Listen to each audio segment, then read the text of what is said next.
Hello friends, and welcome to an incredibly wet final race weekend of 2024 at VIMC. It was pretty miserable in the paddock. Two of our pop-up tents, two of my tool batteries, and my Micron all did not survive, although I'm definitely hoping to repair the Micron. But on the track, it was fantastic. I love the wet, and I really love this short course that you can see now. We're taking the cut in here rather than going up the hill.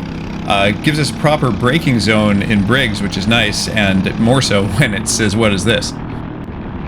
So this is the beginning of the qualifying session. You can see I got to start from the front row after setting a pretty good time in practice, although unfortunately Kalis and Robbie got a better jump off the line than me here, so I've got a bit of a gap in front of me and a gap behind as well, so gonna have to see what I can do on my own. Drifting the corner to start the lap like that is probably not the best way to accomplish that, but let's see what we can do. Looks like Robbie's actually having some troubles there covering his air filter, so I guess we're going to go by him. Although he's maybe going to try and fight it back on the inside there, but no, he's still having issues. There's a lot of that kind of thing this weekend. For myself, I could barely see this session because my helmet visor has a pin lock on the inside, which usually is great for visibility, but when it gets super wet, you can get moisture inside between the visor and the pin lock film. And then you just basically have a layer of fog in your visor, which is somewhat counterproductive. So yeah, was definitely dealing with very minimal visibility here, but at least I'm not right behind somebody, so as much as that would normally be good for the draft, it is nice to not have that spray. Though I am maybe gaining on Kalis a little bit here, so I would love to close that up. Spoiler alert though, that's not going to happen this session because I'm going to come across the line for a 55.9 here, and his lap, which ends up being the pole, was a 55.7. So I'm going to skip the rest of the lap we're on now because it's a tenth slower. Pretty good consistency there if I do say so myself. And then show you the last lap, which is another 55.9, but achieved a little bit differently. Start with less drifting around that corner to start it, so that's going to be helpful. Now, I don't get the draft off Robbie down the straight here, but I don't have to pass him at the end of the straight, so I can take a better line into this corner. And if you actually look at my Micron on the steering wheel there, you'll see some green lights. We've got 3 green lights, which means at this point we're 3/10 up on that previous lap, so on pace for 55.6. We're going to lose one of them there, so just a little bit less speed carried through that left-hander with a bit of a wiggle on the steering wheel. And then, of course, this is all, well, maybe in the wet it's not quite flat out through there. I have to go back and see if my foot stayed down. But regardless, you're carrying that speed all the way through here and down the back straight, so that basically bleeds off that entire advantage. And I think I take this fairly similarly. You know, a little bit of correcting, but no egregious slides, and that was probably the best. I took that last corner. So not quite enough for a 10th light on the Micron there, but this one's a few hundredths faster than that other lap for a little bit better 55.9. And that'll be good enough for second place to start the pre-final, and I'm basically right on the pace, so good start to the day. Now I figured I'd just remove the pin lock layer since it was causing me so many problems in qualifying, but what I didn't account for is that since the visor's intended for that, it probably doesn't have any kind of anti-fog coating, so as soon as I closed it here, it immediately fogged up, and I'm really going to be fighting with that through this session. But let's see how it goes. Also, unfortunately, the rear camera decided not to work this session, so you're going to be just about as blind as I was, which is unfortunate because at least for the start here, most of the action's going to be behind, which I guess is a bit of a subtle flex, or it would be if I hadn't just pointed it out. Anyway, I don't love the idea of being on the outside into this first corner, but let's see if we can get a decent jump. Not great, but acceptable. Late on the brakes, though, and we can just hang on and keep our second place, so this is awesome. And hopefully we've got enough of a run here to keep in Kalis's draft, if we can manage to see through the visor. Okay, no big slides on the left-hander there, and I think with the draft we are gaining on him, so should be able to close up down the back straight here. It would be nice to know what's going on behind me, but in the race I had no idea either, because even the view that you're getting through the visor cam here really doesn't do justice to how much it was fogged up. I basically had this little window of visibility in the middle, and the sides were completely fogged, so even when I tried to glance back, I couldn't see anything. But it's going to get worse, as you can see.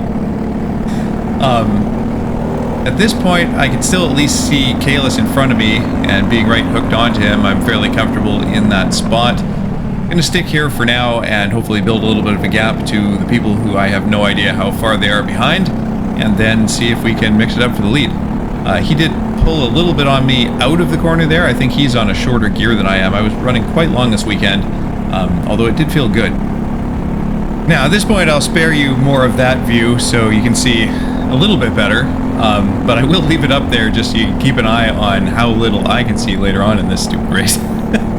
For now, though, I'm flying around this corner and gaining on him quite quickly, and I decided to just go for it at this point and see if maybe I've got more pace than him and can build a bit of a gap. However, completely drifting that and missing that first apex is probably not going to help. And I think I might struggle. No, okay, I didn't struggle around that second one too bad, but I'm sure he's right on my tail from that first one. And sure enough, as we come up to the braking zone, we're going to find that. Now, I really shouldn't have tried to fight this back because I get pinched on the second corner there and have to lift just a little bit, and that lets not one but two past me here. I think I could have easily just slotted back into second place behind him as we came around the corner there, and that would have been a much better play, but it's not what I did. And now with 3 karts in front of me instead of just one, this is going to get progressively more challenging. I just gave it a wipe and can see for the moment, but if you keep your eye on the helmet cam in the top left there, as I come around the chicane here, you'll see that I'm basically going to be doing this by feel and hopes. Look at that. That's ridiculous. Even so, I think I managed to close the gap a little bit through there. I imagine they're probably struggling almost as much as I am with visibility. And then obviously I've got to be super conservative into the braking zone here because I just can't see how far ahead of me they are. And unfortunately that's going to make it difficult to finish closing this gap unless they're struggling just as much because, you know, obviously if you're being conservative, you're not setting super fast lap times. But we'll see what we can do. I'd at least like to hold on to this position, maybe make something happen in the final. But of course, if I can close up that gap and pick off another 1 or 2, even better.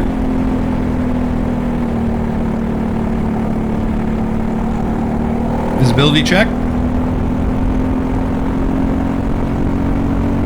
Looks like Kalis has taken a defensive line into the final chicane there, and Charlotte's following him. Maybe that'll hold them up a little bit and let me close the gap a bit here.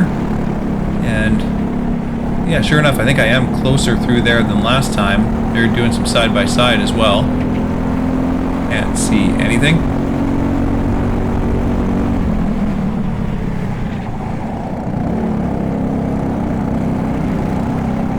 Fortunately, Charlotte has a nice bright red helmet, so I was just barely able to see her get caught in that puddle. And now I'll be quiet for a bit and we'll see if we can go catch Robbie and Kalis.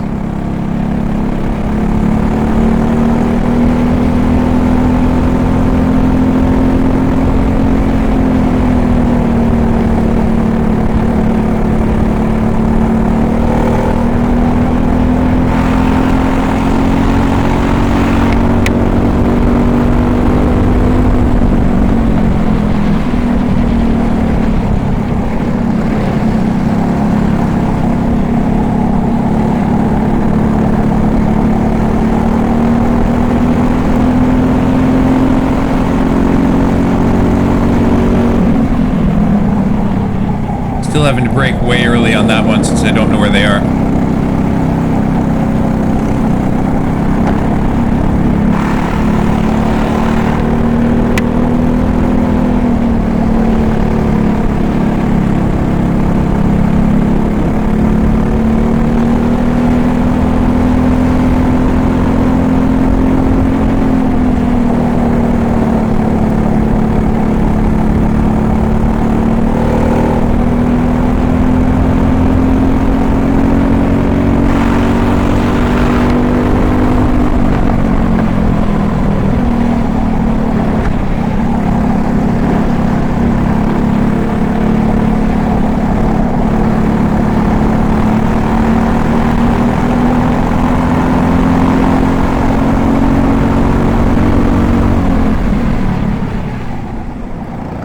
See the lapped cart on the outside there, but not where he went.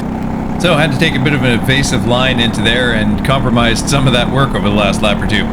So from here, the next few laps are basically more the same, except for right here where I catch this lap guy in an awkward place and decide that I don't want to wait. Fortunately, managed to get by while losing only a couple of tenths. And we get a couple more laps basically holding station as far as the gap, and that brings us to here, which is the beginning of the white flag lap, though you'll notice that I don't actually get a white flag. Which is a little bit unfortunate because, unbeknownst to me, Charlotte has managed to close back up behind me and/or has been there all along biding her time. And in just a moment here, in this part of the lap where I'm a little bit weak because of the longer gearing, or at least I'm going to blame it on that, she's going to send it up the inside. Now I'm going to try to hang around the outside here, but she just manages to slot in front and then somehow just drives away from that point. Again, I don't know that it's the white flag lap at this point, but by now, without defending into there, I don't know if it would have made all that much difference because she's quite a bit quicker than me down these straights, and so I don't really have a chance to send it into the final sequence here. I am maybe more competitive through this part. Maybe if this wasn't the last lap, I'd have enough of a run down the straight here to take a lunge into the next corner, although honestly she's driving away down here too, so probably not. But regardless, that's the checkered, so it doesn't matter. I think with a little bit smarter driving, I probably could have hung on for at least a second in that session. Like I said, should have just slotted back in behind Kalis when he passed me back and bided my time there.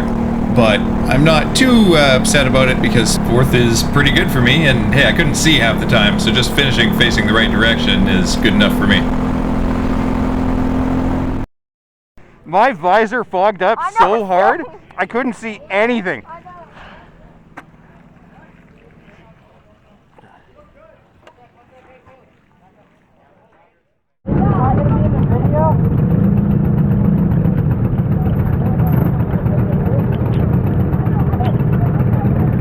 So, on to the final. I swapped visors, so we'll hopefully be able to see, although my backup is a dark smoke sun visor, so that might not be quite ideal, but probably better than before. Better than what happened to Robbie, too. We lost him on the outlap here to a spark plug issue, so that doesn't directly affect my starting position because he was in the other row, but that is one very fast driver I won't have to contend with at the very least, so maybe we got a chance here. The first trick is going to be surviving this first corner in the outside row, so let's see how we do.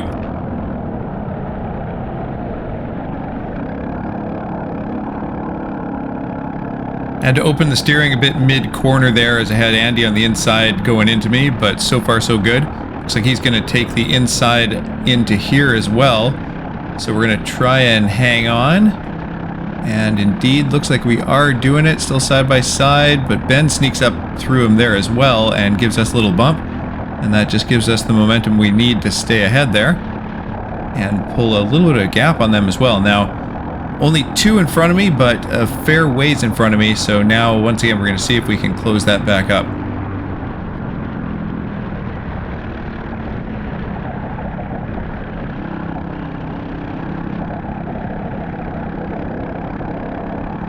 Bit scruffy through there that time, but I don't think I lost any ground at least.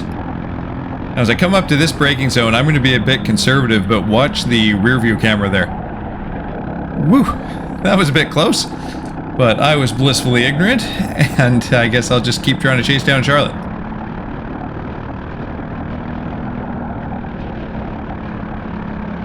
I do think my gear was probably slightly too long this session. Everyone I talked to, including I think the guys in front, were at least 2 teeth shorter than me, which in my opinion was too short, although what do I know? But I think 1 tooth shorter than I was on would probably have been optimal. However, if you recall from last video, I did that time, went 1 tooth shorter for the final, and really regretted it because I finally ended up in a good draft and then really needed that, well, that sliding is not going to help, really needed that extra top end. So I really didn't want to make the same choice in this session and decided to just stick where I was because honestly I've been feeling fantastic the whole day, so you know, why change it? And honestly, I think when in doubt, usually the longer gear is the better choice, even if you sacrifice in the overall lap time. Where you're faster tends to be the passing zones, which is generally good. But I must admit, it is hurting me out of the hairpin there and up this hill.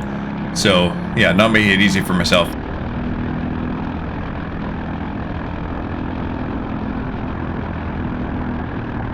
Starting to look a lot like many of my recent race sessions with a gap ahead and a gap behind, and just kind of driving on my own. But this time it's in third place, which is definitely an improvement. And I really do feel like, especially through this sequence here, I think I have the pace to catch up. So if I can just keep it clean, maybe I can hook onto their draft, maybe even getting a little bit down this straight here now. And let's see if we can make something happen. Of course, along with the draft also comes the spray and the blindness. You see me pulling just a little bit to the inside there to try to see where the carts in front are and hopefully not go into them.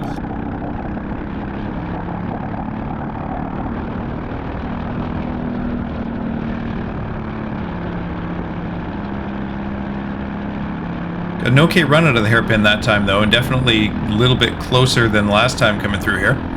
So let's see if we can close up the rest.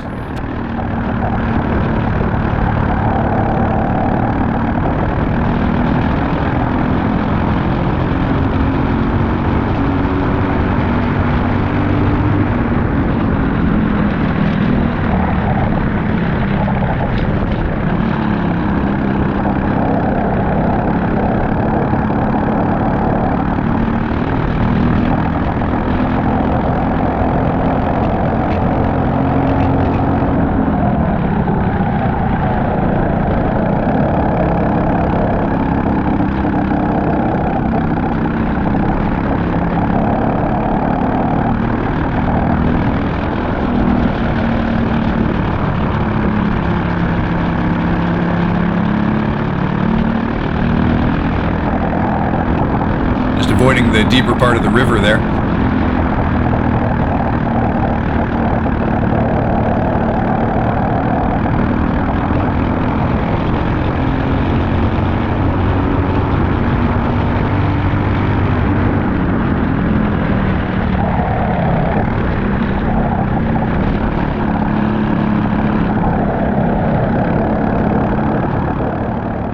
All right, this is what I'm talking about. I've actually got some pace here. Now, once again, I can't see, but let's just send it. All right. And of course, that compromises my line out of here. Oh, okay. A little bit of contact there. Didn't realize she was sending it up the outside, and I actually thought the puddle over there was still a little bit deeper, so didn't expect that she would be able to do that. But, yeah, didn't mean to do that, but it worked out kind of well for me. And we're in second place now with a little bit of a gap to close up again, but hopefully we can do that, and either we can leave Charlotte behind, or if she catches back up, hopefully she'll work with me to close both of us up to Kalis here.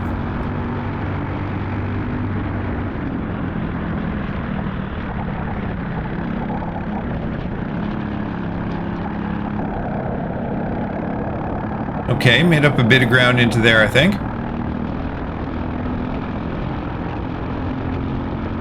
Really can't afford to get stuck behind this guy, so they're going to have to send it. But it ended up not being quite as hard as I was afraid it was going to be. Unfortunately, it was pretty straightforward for Charlotte as well, so we're still going to have to contend with her. Perhaps right now. Don't want to give up this spot, though, so we're going to fight for this one. And this time, do manage to keep a wheel in there. That'll give us the inside into this next corner. And there we go, staying ahead. Hopefully she will work with us now to close up with Kalis. But no such luck. Okay, we're gonna have to keep fighting for this.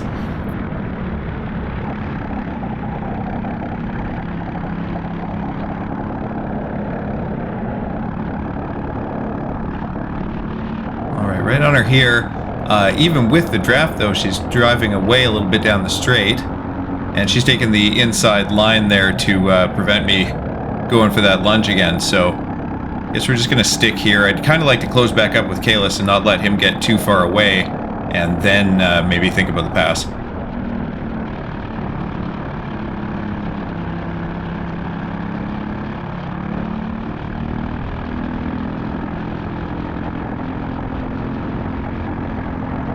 Oh, those little corrections don't help.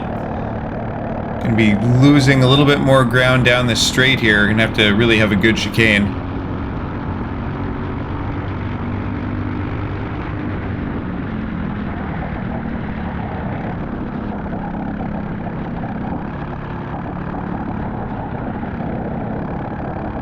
Which that certainly was. We're right back in the draft here. And she's back overtaking the defensive line, so we're going to stay in the draft for a bit and then try to get some clear air to... No! No! No! No! It's probably a good thing that I didn't have the helmet cam running for this part, because I think the entire lap to come was just a continuous string of profanity. But, oh... That was going so well, and obviously I had the pace to catch back up. I had a clear third place with a huge gap behind me and potential for more, and then all unraveled in an instant.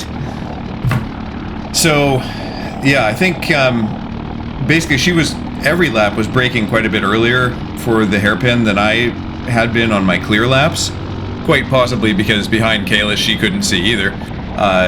On earlier ones, I was a little bit further back and or could see a little bit better and saw where that was happening. That one, I moved over to the outside because she was guarding the inside to get out of the spray and also to take the racing line, and braked as I moved over, which I thought was conservative. It was actually the earliest I'd braked so far in the race. But basically at the same time, she moved back over in front of me and I guess was already braking, because as soon as she was in front of me, the closing speed was huge, even though basically we were going down the straight at the same speed. So, yeah, obviously my fault, but from my perspective, basically just all of a sudden she appeared in front of me. I tried to put more brake pressure in to try not to slam into the back of her, and of course, since I was already on the edge, that just locked the rear wheels up, and so I slid right in and went around, and that's pretty much it. I think there's 2 laps left in the race, and I'm going to finish 8th or so. Now, there is one more interesting thing to show you. I'm just about to get black flagged, because it turned out that when I spun there, I nailed that giant cone. It actually knocked half my rear bumper off. Here comes the black flag. Yeah, I did not see that because I was pretty much already under it when it flew and was looking ahead to the braking zone. But, I mean, of the mistakes I made this session, missing that flag was probably not the most egregious. It's also possible my mind may have still been somewhat occupied by the other mistake. However, I think this is the first race when I could truly say that I was on the pace right throughout the day, and that's pretty cool. It gives me a lot of hope that at least if it rains, I might be able to be competitive. Unfortunately, it's 2 or 3 months until our next race, which sucks because I really want to get back in the kart now. But on the plus side, the next race is Winter Series, and if this year's anything to go by, there is a very good chance it will be raining. So I'm looking forward to it. And there is the checkered end an awesome season of karting with some pluses and some minuses, but all in all, a lot of fun. So all we got to do now is get weighed, give Charlotte congratulations for her win, and let her know that I'm glad I didn't punt her off the track. And then just have to go and try and dry out all our stuff. So I hope you enjoyed watching, and hope you like and subscribe and stuff like that so you can come back next season and see my first win.